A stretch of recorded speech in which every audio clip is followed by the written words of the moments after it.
This is The Big Story presented by herbchambers.com. Hiawatha Bray here. I'm a technology reporter for the Boston Globe, here to tell you about the moment a lot of you have been waiting for. Apple today took the wraps off of the new version of its hugely popular iPad computer. This one's called, reasonably enough, the iPad 2. And it's got a bunch of features that are substantial upgrades to the existing product. Stuff that some people thought the original iPad would carry, but didn't. For example, 2 cameras, not just one. There's a camera on the front of the device and one on the back.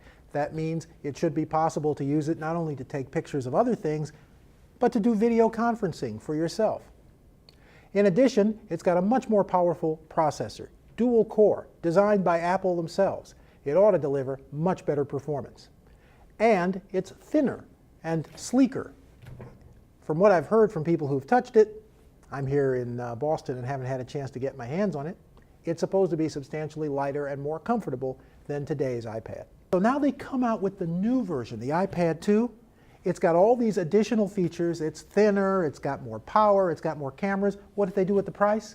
Nothing. They're going to charge exactly what they were charging for the previous edition, $500 to $800. It's a masterstroke.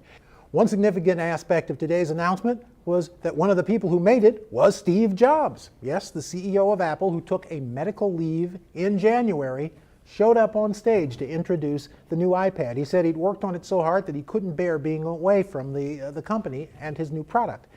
Apparently, this was very good news. He was very well received by the audience, and in addition, Apple's stock shot up, and probably not just because of the iPad, but also seeing that Steve Jobs was out and about.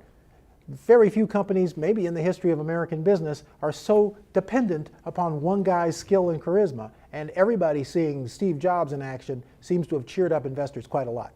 From what they've announced today, the part that sounds most exciting to me, well, the 2 parts that sound most exciting to me, are the additional processing power and also the thinner form factor. I mean, I like the iPad, but it is a little clunky, and the idea of making it a little thinner and lighter, I think that's a very good move.